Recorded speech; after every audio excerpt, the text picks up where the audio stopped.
My mom was diagnosed with breast cancer when I was in first grade. So she went through chemotherapy and then went into remission for a couple of years.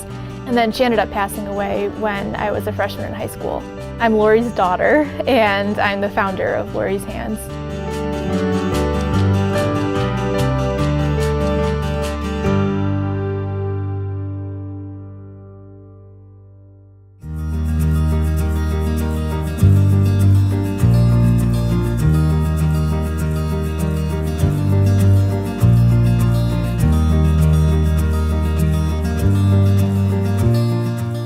Sophomore year, Sarah was walking down the green one day and was kind of struck by inspiration. And and just it's one of those ideas, that comes along and you can't ignore it. So she just started talking about it with us, and we, as her friends, kind of became the first volunteers.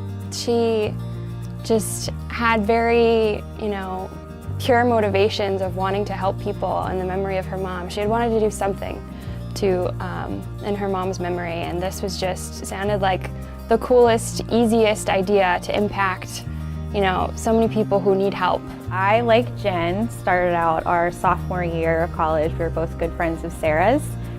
She approached us with the idea of starting a student volunteer organization to serve people in the community who were going through a similar situation as her family had gone through when her mom was sick. And we all thought it was a great idea and jumped on board, and it just grew from there. As I was walking down the green, I called my aunt, who had also been a breast cancer and ovarian cancer patient, and I said, when you were sick, would it have been helpful for you to have people around to help with some of those everyday things, like take care of groceries and cleaning and just everything that you normally have to deal with? I happen to think that, college students have such odd schedules, and they tend to have, time on their hands that people in other stages of life don't necessarily have. So I approached one of my nursing professors and I said, would it be possible to start an organization so that UD students could go out and help patients with the everyday things that might be difficult because of their illnesses?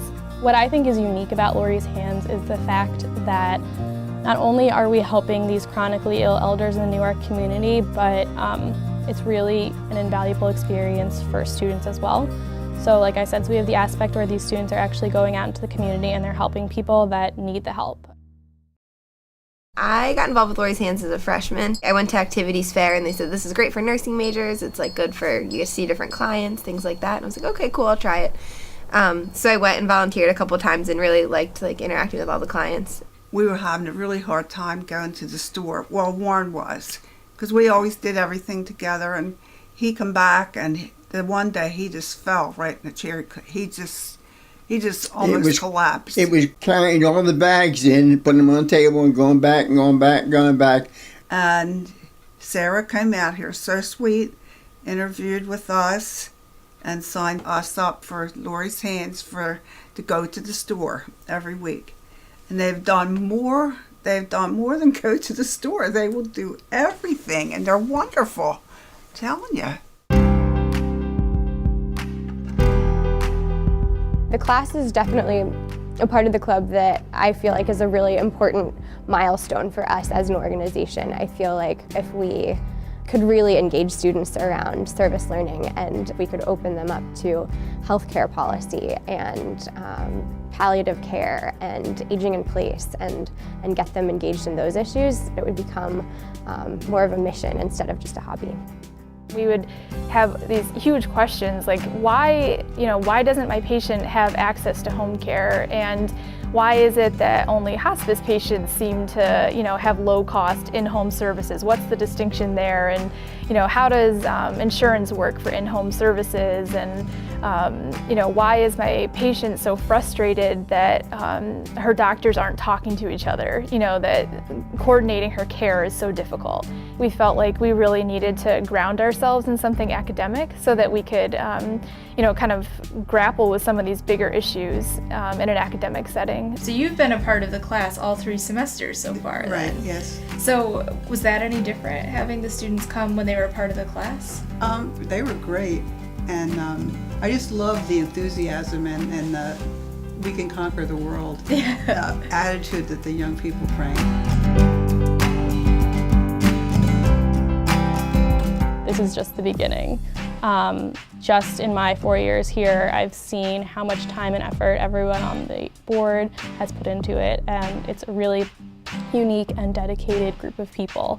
And I know that when I graduate, my time's not gonna end with Lori's Hands. I see every university at one point having a chapter of Lori's Hands. I guess it's just always been in our heads that this organization was going to grow and that it wasn't going to stay just at UD. Over the last couple years, as we've gotten some positive press, we have some people have contacted us from other schools who are really excited about what we're doing, and they would like our support to help them start chapters at their schools. If you go to our website, which is lorieshands.org, there's information on our website about how you can donate, how you can refer a client to us if you're in the Newark area, and there's also more information about our story and how we got started. So for anybody who's interested in learning more, they should definitely check out lorieshands.org.